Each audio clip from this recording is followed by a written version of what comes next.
Hey guys, in this video, I'm going to show you how to attach these very easy to install 3D printed spacers for your Alice frame, how to get them and where to get them. So let's get started. The first thing we are going to do is gather the Alice frame attachments that came with your Haslab Proton pack.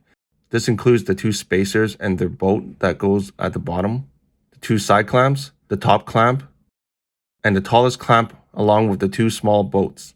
We will use this in the middle of the frame. For the new attachments, we will need the 3D printed spacers, 2 M6 bolts that are 25 millimeters in length, and 4 M6 bolts that are 20 millimeters in length. Now, these designs are made by Russ Prop Shop over on Thingiverse. They're not designed by me. I did, however, make this remix version, which is essentially just a taller version of the top bracket.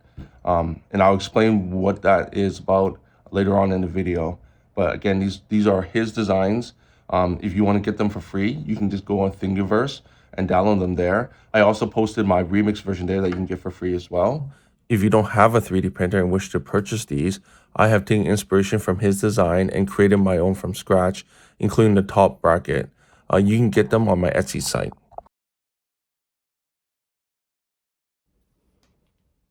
The first thing we're going to want to do is start off with the spacers at the bottom. We're going to be using the ones that came with the Haslab kit.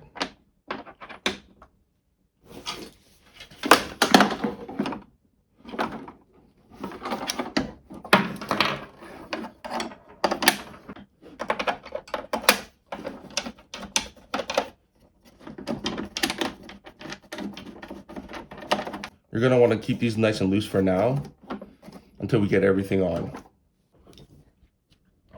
Next, we're going to install the side spacers along with their accompanying clamps.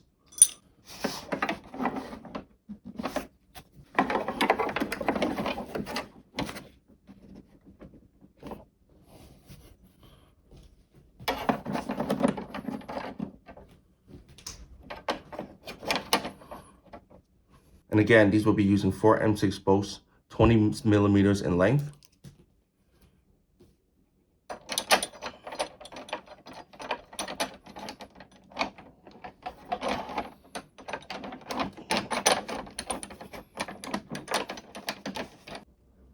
And finally, we're going to put on the top spacer.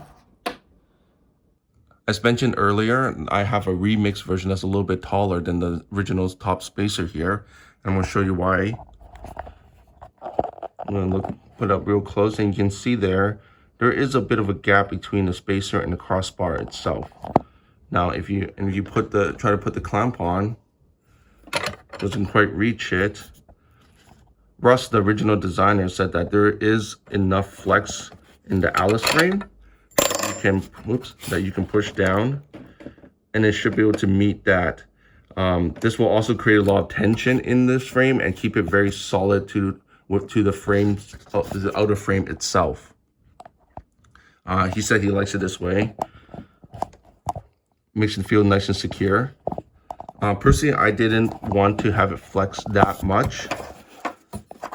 This is a Rothko frame, by the way, if anyone's wondering. And so I made my remix version right here that's a little bit taller. And so as you can see, it is, not too much taller, but it's enough that you can still bend it a little bit to create a little bit of tension, but not as much as before. I personally just like it this way. It's really up to you which one you want. But this is the one I'm going to go with. So let's continue assembling the frame. We're going to put the clamp on, screw it down.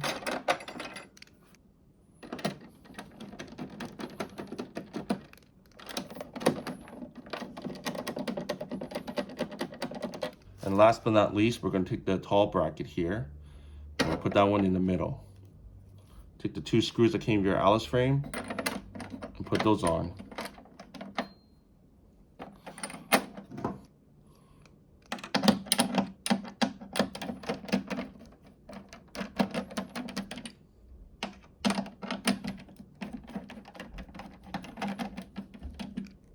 Now that you have everything installed, just move it around, give it a quick check and make sure everything's lined up properly. And once it's done, you can go ahead and start tightening all the other bolts. Here's a tip. if you paint the brackets black, it will make it look much better. Now, once that's all secure, last thing to do is pick this up and test it out.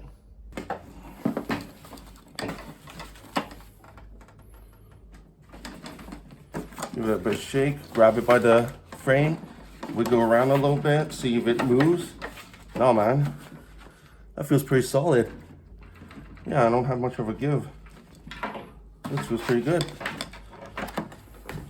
Not sure if you noticed this here, but when I bought this Alice frame, they forgot to remove the security tag on this, so I'm gonna have to deal with that somehow. But yeah, no, this thing feels great. Yeah, that's it, guys. Thanks for watching.